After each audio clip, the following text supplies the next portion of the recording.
me fate unfurling. Woo-hoo. I was born and I grew up.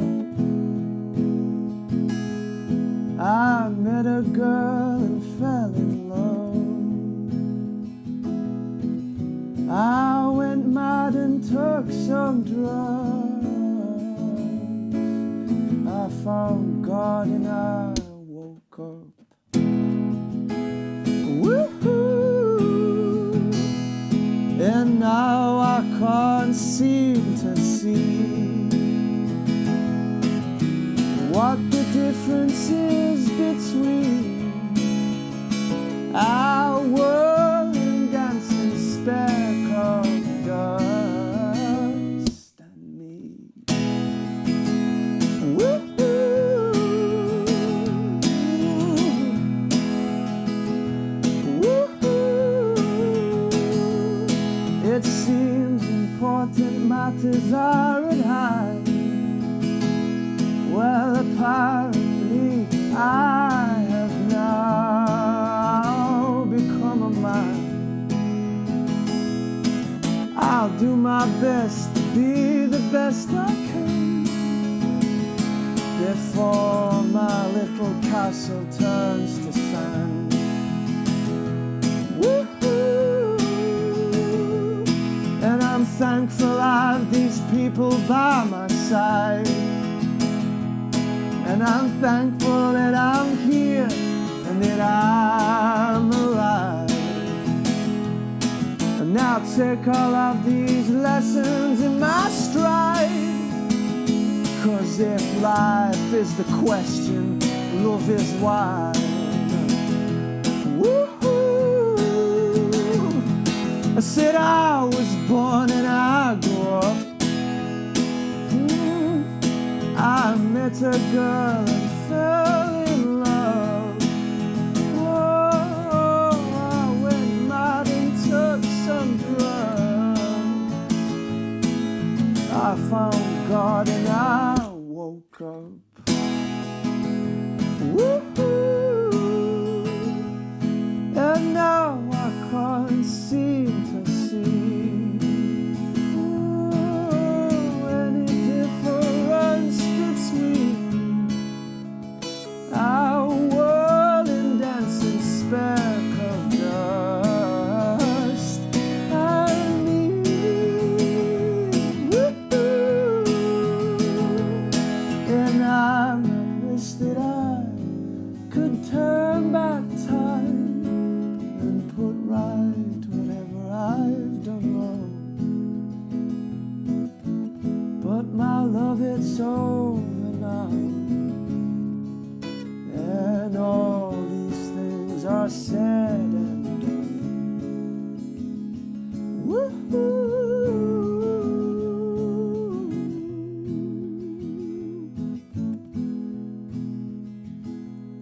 So if one day my dreams will come to pass,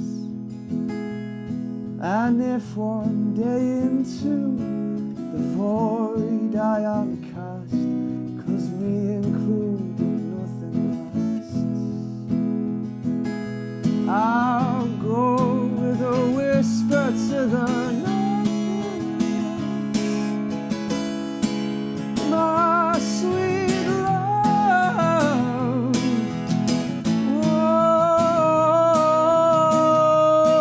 Oh, I'm home at last. Woo-hoo. I said I was born and I grew up. Oh, yeah. I met a girl and fell in love. Oh, I went mad and took some drugs. I found God and I woke up. Woo-hoo. And now, my Lord, I don't believe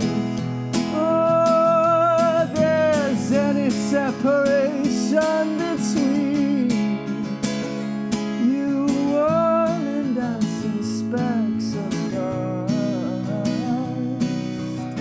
Oh,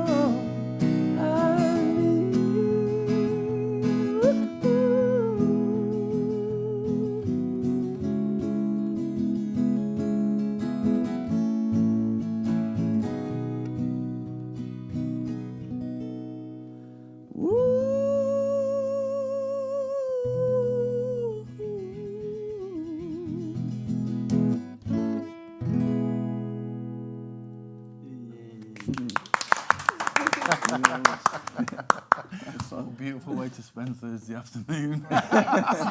How privileged are we? Amazing. Thank you, John. Yeah, welcome. Excellent. Thank Welcome. you. A loose connection between us.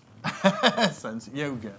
It's a very tight connection. Well, it is actually. Yeah, I guess it is actually. Yeah. Who's yoga for? So what? So yoga really is for everyone. And I think what's happened, especially in the West now, is people think of the word yoga and they think of it as like an exercise, like something that's to be performed, and that you can only do it if you're good at it, and that you can only do it if you're bendy. And it just is nonsense, really, because yoga isn't exercise. It's a way of life. It's a way to live. Okay. And there's 8 limbs to it. So there's actually a whole practice of yoga, and only one of those out of the 8 is to do with putting yourself in crazy positions. Okay. So it's for absolutely anyone. And the actual word yoga means yolk. It means like the middle bit of the egg, like the bit that's at the centre. And it's about bringing things together. It means to unite. So you're bringing together your mind, your body, and your soul, like the part of yourself that's real, that real bit inside. So it's kind of about oneness and being one, recognising that we're all the same. Brilliant. Beautiful. Yeah. How long have you been doing yoga? Tell us how you got into it. How you... I've been doing yoga since I was about 20, so quite a lot of years ago now. But I've only been teaching it since 2010, and I got into it in a big way when I was working on cruise ships, because I had this crazy job of being an entertainer on a cruise ship. You know, when you just want to relax by a pool and there's some annoying person trying to make you do belly flopping or line dancing or something like that. But I had a roommate that would practice yoga every morning. So at first I thought I was really unlucky, because she used to wake up at 5 a.m. every day to go and practice yoga. So then I'd be awake at 5 a.m. every day. But she was going up to the top deck to practice with the sunrise. Okay. And so I just started to go with her, because I was awake anyway. Yeah. And then I started to realise that everything is changeable. I think, like, I really thought that I was born with this body, that I was never going to be able to touch my toes, that I was never going to be able to do all of this stuff. And it's quite a shift in your perspective when you realise if you just do this practice every day, then everything in your body starts to change, and then your mind starts to change as well. You start to be calmer, more clear. So, a way of life. So there's a spiritual sense to it. Yeah, there's definitely a spiritual element yeah. to it, which I think sometimes people can be a little bit afraid of.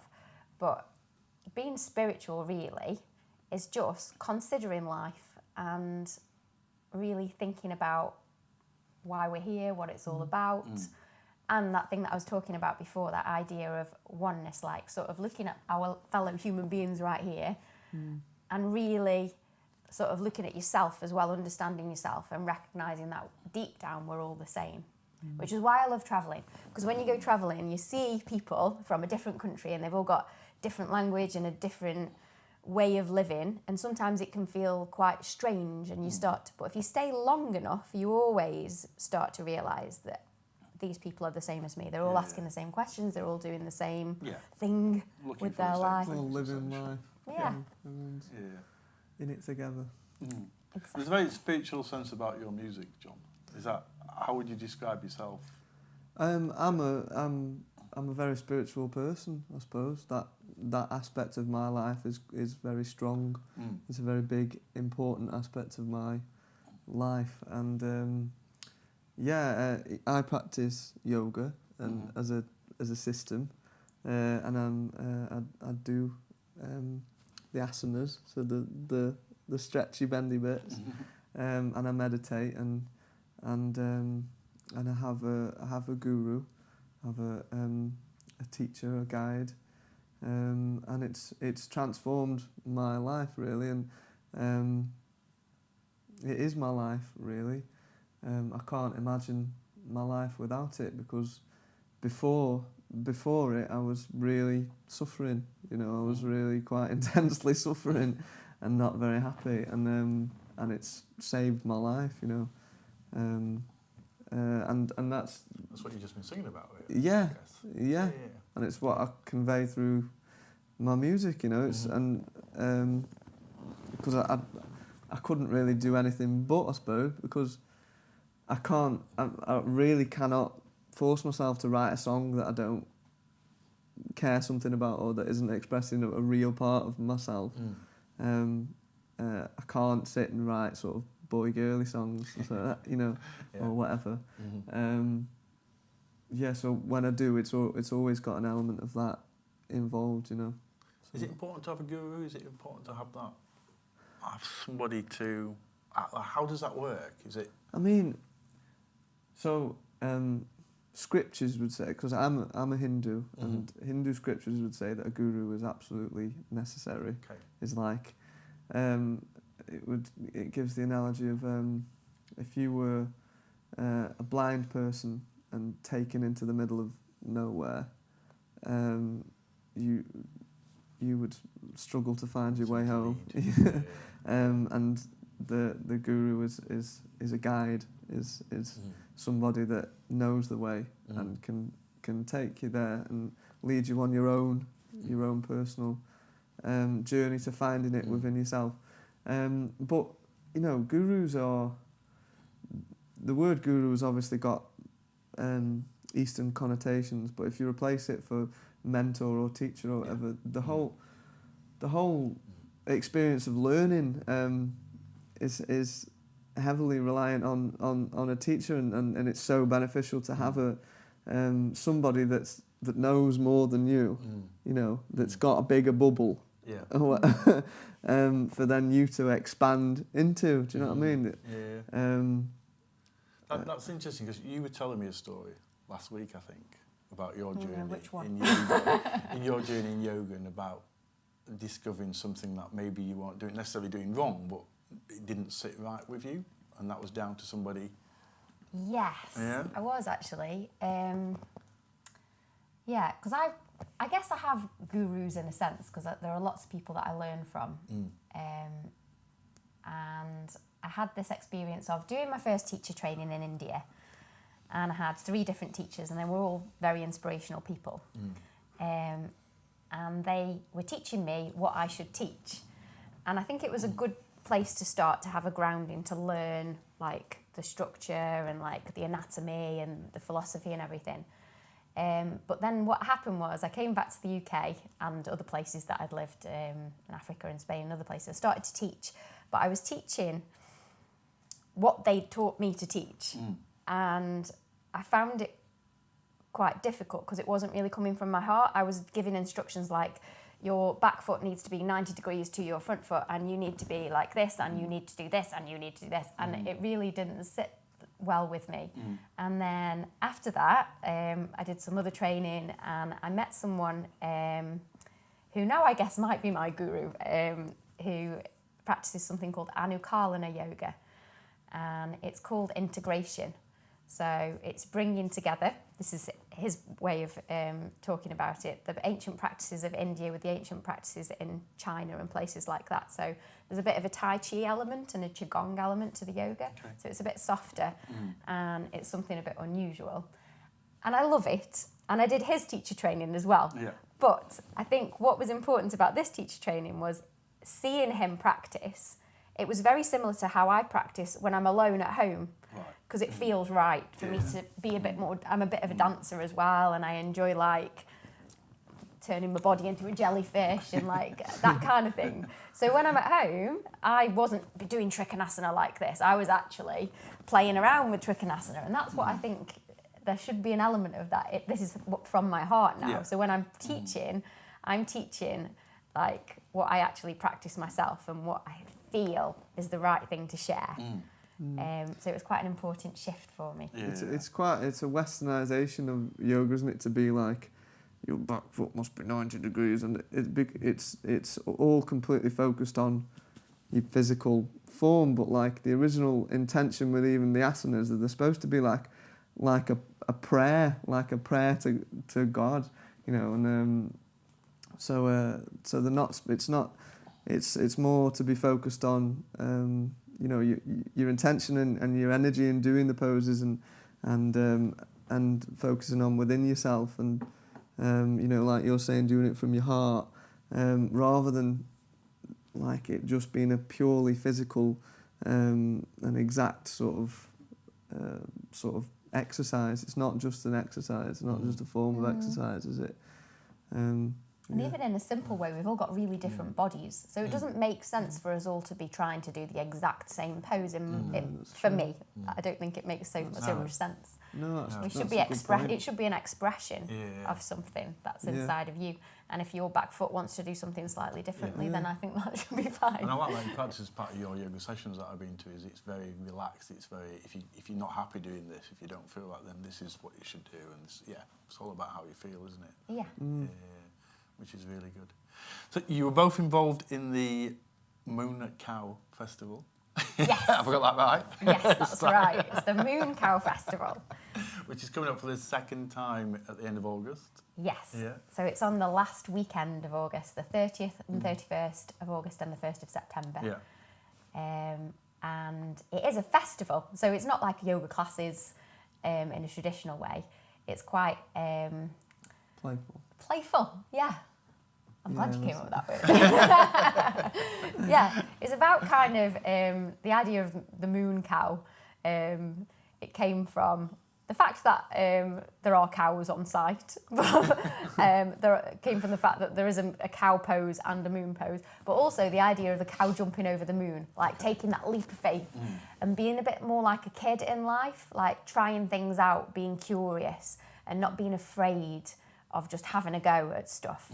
And so that's like at the core of it, that idea of imagination and exploration and trying things out and running and jumping and laughing and leaping and being a bit silly. Because I think we can get really quite serious in life and caught up in our own minds a lot.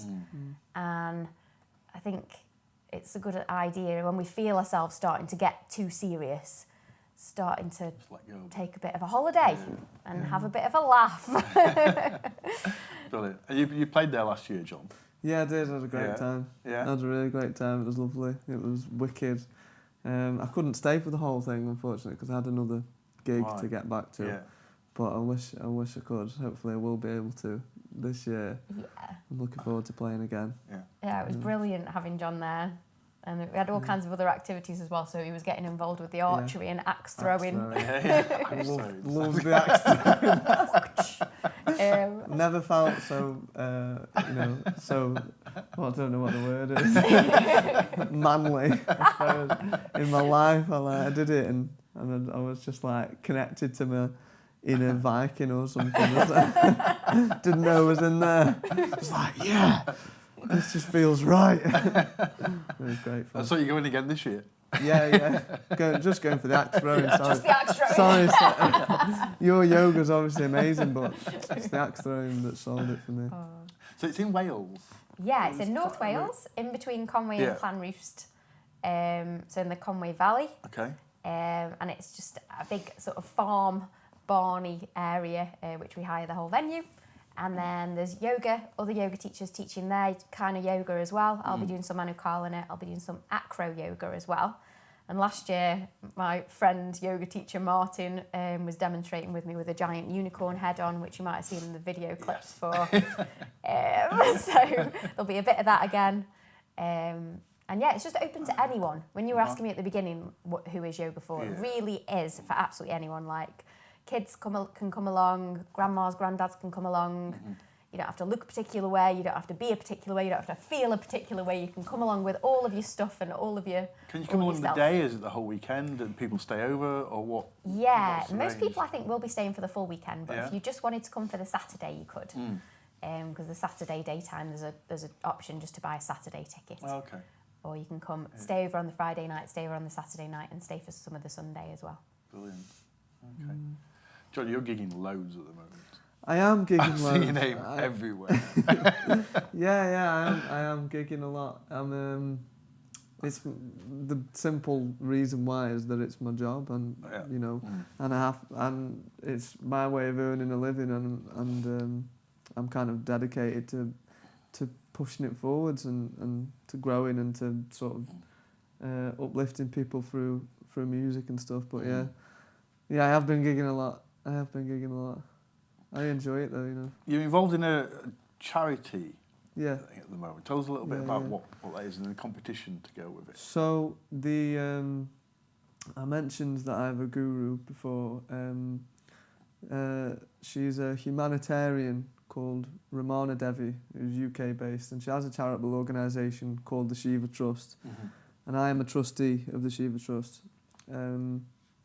But we are working on a new initiative together, and that's not the Shiva Trust. It's called Ramana Devi Entertainment. Ramana is a master of drawing out people's potential, and she's done it with thousands of people, and including myself, from being, you know, in a quite an awful condition and taking lots of drugs and stuff to where I am now, and where I know I will be and can be in the future. So with that kind of with Ramana's kind of skill, if you want to call it, in that area, Sorry, I've lost my train of thought, Pete. I've completely lost my train of thought. So we were talking about young people and creativity, weren't we? Yes, of course. Right. Thank you, Pete. So this new initiative is for young people, and it's for the arts. It's for young artists, and conscious artists. So people that want to change the world in some way through their art, to want to express a message, and we've got a competition for £5,000 for young people, and they have to provide an example of their work and write a statement describing who they are and how they are making society more conscious through their art. And it's in response to things like the stabbings in London, you know, the young people that are stabbing each other, and you know, and it's because young people, I don't feel, are very supported in our society, and we need to support our young people, and we need to acknowledge that they have a voice and it deserves to be heard. And so hopefully this competition will encourage young people to share what they care about, issues in the world, in society, that they care about, and channel it into creativity, and thus make other people aware, more aware, because the arts have that amazing capacity, don't they, to make people more aware, to make people think and feel. So yeah, we basically want young people to feel like, more so, that they are supported in sharing what they care about, that it's important, because it is important. Yeah. Do you know what I mean? There are some really, really critical issues in society and in the world at the moment, in humanity as a whole, and the environment, and you know, there are too many to list, to be honest. And young people are feeling it. Young people do feel it. Young people have an opinion, have a voice on it, and it's not being listened to. Do you know what I mean? I don't feel like it's being listened to, and we really do need to. You know, we can't just bury our heads in the sand. Because it's bad. Everyone can feel it. And things go bad, but also creativity in a lot of sense. Certainly in education seems to be stifled and neglected and forgotten. Exactly, yeah. It's just so, you know, and it's how people learn, you know. Yes. Creativity is one of the most, you know, important things to nurture as a child and as young people. Yeah, it is. And, the predictions are that in about 20 years' time, and these are scientific predictions, there is a body of research behind them, that in about 20 years' time, most task-based jobs, most people's jobs will be replaced by technology, by machines. And the sector that won't are the arts and creativity, you know, and innovation and that way of thinking. So if we continue in our education system to just focus on basically the left side of kids' brains and pumping them full of information and la-di-da-di-da, which is a kind of industrial-based system to produce kids that are fit for work. You know, if we keep doing that, then a little bit down the line, if we project into the future, it's not going to be a very good situation. We really need to be getting behind creativity and innovation and encouraging children to allow it to flourish. And you know, so my past life was I was a drama teacher. I still feel like I am a drama teacher in some ways, and dance and performance as well. And I feel like it's strange how in the education system we separate all of these subjects like they're such different things. But in actual fact, like most tasks and projects and things that you do in life is a bit of an amalgamation of stuff. And so even though I consider myself probably to be a creative person, like all those other things come into that as well. And then if you're in a science class, like the way that your mind needs to operate in order to, I don't know, invent something new within the science world is all, which again it's all is part of the creativity. same thing. It's all creativity. So I think it's quite a narrow-minded way that we're still sort of stuck in this old. Well, it all seems to be about targets and tasks and hitting these, these points and things and pushing people towards those rather than teaching people how to think creatively. Yeah. It's facts and figures. Even giving space. Just the space. Almost goes back to Dickens, doesn't it? Facts and figures. And, you know what I mean? It's awful, isn't it? It seems to be going backwards with everything. It's a really devolved way of thinking. Darren Henley talks about a lot of this in his book Creativity. He's the Chief Executive of the Arts Council. I think he's the Chief Executive. I might have got that wrong. Forgive me if I have. But we've got a great little book called Creativity, which talks about all that in modern age, about teaching people how to think creatively rather than just task focused. Because it leads into everything. It leads into industry. It leads into arts. It doesn't necessarily mean a creative person necessarily just goes into the arts field or plays an artistic troubadour. But it might have a creative way of thinking within an industry or doing something different then. And it's all about, we live in such a fast changing society now where everything's changing. You've got to think all the time about the new direction, what's happening next. And without those creative thinkers, then you're stuck. You're not and also that interaction as well. I seem to like, because I've taught a few different subjects, English Lit and psychology and performance as well. And I think because of the way that it's set up and you're a little bit freer when you're teaching performance, there is that space because the kids aren't behind the desks, they're in a circle. And a lot of the things that I would have been leading and directing, and I probably should have done more of this when I was teaching psychology and English as well, was they were in their little groups. And I'd step back from teaching, standing there and talking at kids, and I'd watch and I'd see all these magical little things happening in the room, like all of these little encounters and these interactions, and that's life, and that's what kids need practice at, and they need, because that's when things start to create and things start to happen and amazing things start to appear in the world when you've got that situation. We kind of, I don't think we value our young people and value our children enough to see that they've got something in them already.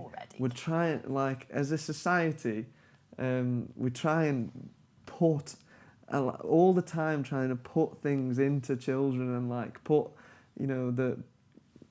fences around them and push them this way and that. And we don't recognise so much that there's this massive potential that's already within them. And if they're allowed that space, and if they're given the support, and if they feel valued enough, it will start to emerge. It emerges on its own.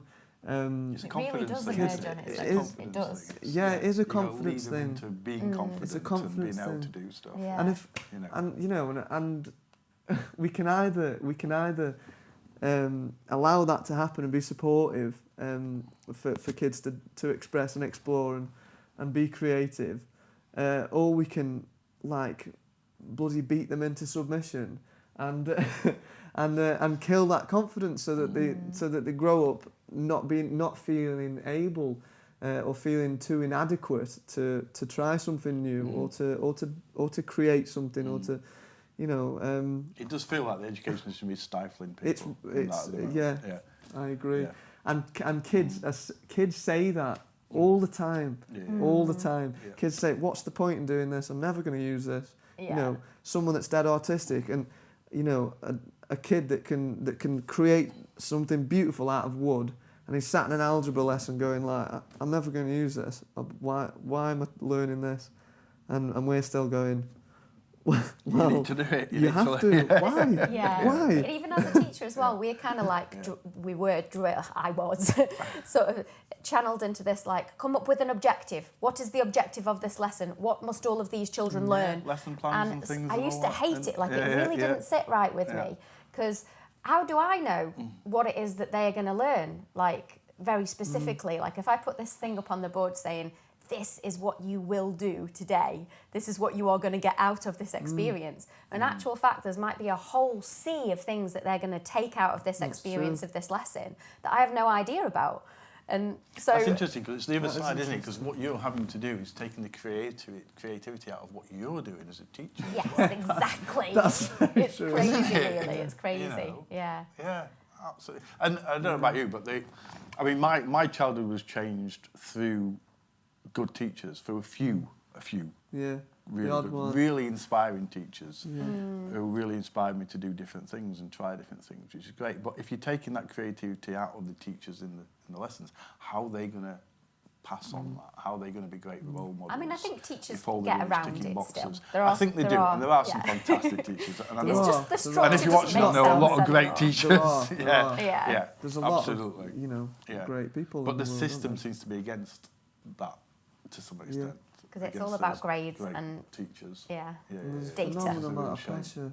Yeah. Phenomenal amount of pressure. I'm from a teaching family, you know. Right. Both my mum and my sister are, Yeah. are teachers, and like they're under a phenomenal amount of pressure to get the grades, you know.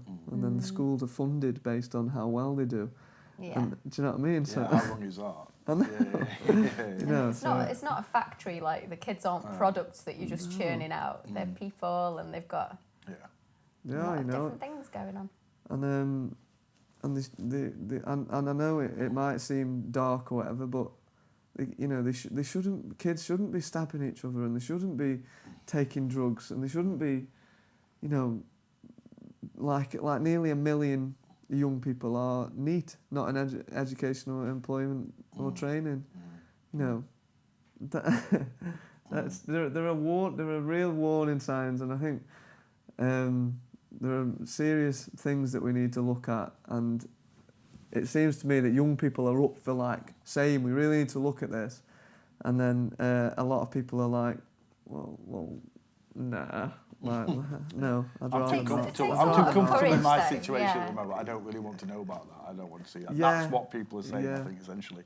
And it doesn't help that government and the newspapers cover it up with lots of rubbish to keep us busy. That doesn't have any bearing on that at all. You know, the whole Brexit thing for 2 years. We're not going to go into that. No, We're not and- gonna- oh, just God, saying, you know, it's so just painful. covering everything up that's happening in the country with rubbish. Yeah, Yeah. it's so pain. We don't need to talk about. We don't need to know about. Yeah. We need to talk about the important things. And Yeah. but the thing is, this initiative that Ramana Devi has started, and that I'm working with her on to support young people through the arts and through expressing what they're passionate about. It's people just doing something, and I think that's what we're kind of being made aware of in the Brexit situation, that the government really kind of don't really know what they're doing, do they? It's been a bit of a farce. Pretty obvious. It's pretty obvious. It's confirmed what everyone already knew. And it's the government don't really know what they're doing. But we can't just sit around and blame the government and keep our attention focused on things like Brexit. However that might pan out, I don't know. And we've kind of got to do something, and we can do something. And if enough people, you know, Want change and want to do change something. and just do something small. Do you know what I mean? Yeah. Like if a few adults got together and thought about putting a youth club on, you know, it might really change some young people's lives. Whatever, or just going out picking up litter. Do you know what I mean? If it's something good, if it's for the greater good, it spreads. And that's what we really need to be doing now, I believe, is we need to be taking our own initiative and doing something good, doing something From the for ground the up. Absolutely.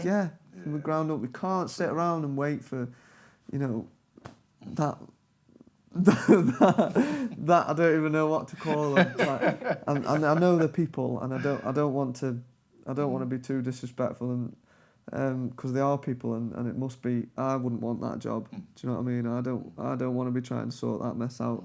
But we can't blame them for everything. No. You know, Something it's needs up to to us. Yeah.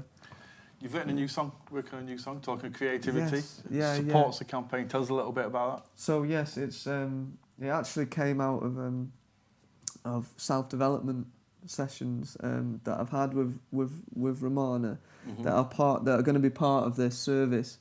So we're hoping to find more and more talented young people, and Romana is an expert in drawing things out of people and enabling people to kind of find their way. Do you know what I mean?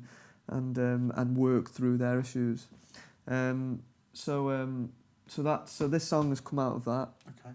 And it's kind of my example of a piece of conscious art for anyone that wants to apply to this competition and do their own, and the kind of shall tell you about the song. Yeah. So the message in the song, what it's about and how I want to make society more conscious is that I think we all have stuff, we all have issues, we all have fears and failings and emotional trauma and a past and whatever. And it's up to us to address it, because underneath that is this potential to do good, is this light, to use the expression, and we have to shine it.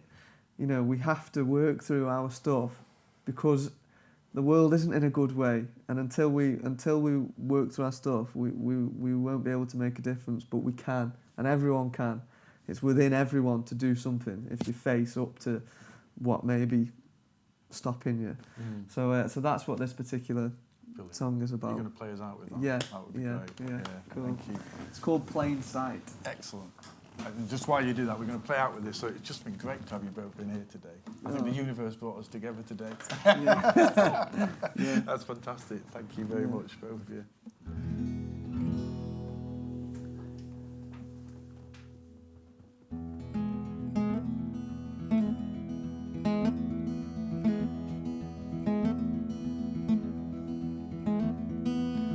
I've been hiding my light, keeping it locked away inside. But I'm tired of hiding, I wanna be here in plain sight. My mother knows I am a sweetheart, I never wanna cause anybody any harm. Maybe that's why sometimes I keep my sweetness behind some kind of a facade. But unless we hold our flame out to the darkness, the world's just gonna stay dark.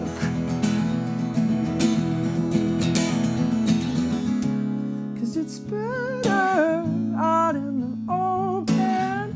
Stop the running and hiding and running away, and heal what's broken. Find a way to turn the page. Cause it's better out in the open. Oh, yeah.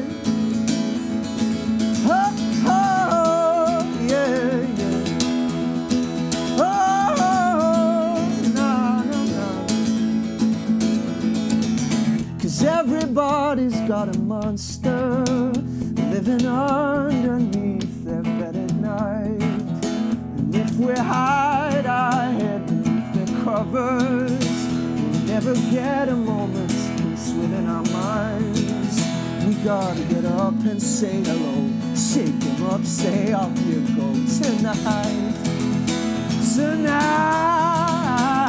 Cause unless we shine a light into the darkness, well, the world's just gonna stay dark.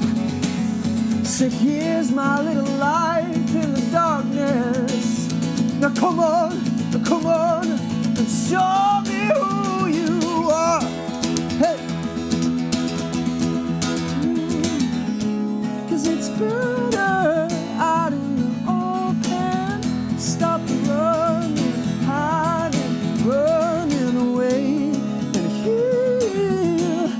what's broken. Find a way to turn the page, 'cause it's better out in the open.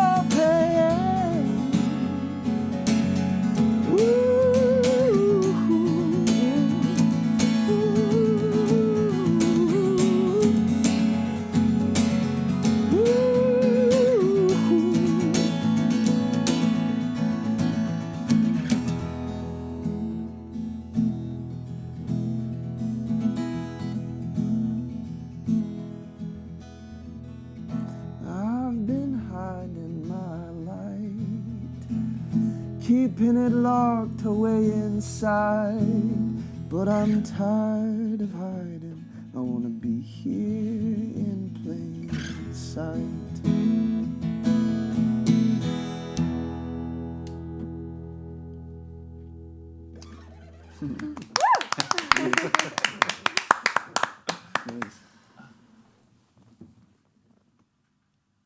Bye, folks. We're still on. Good done. Brilliant. Thank you very much, guys. I think that went well. Yeah, that was lovely. Yeah. Are we done? You're all right. We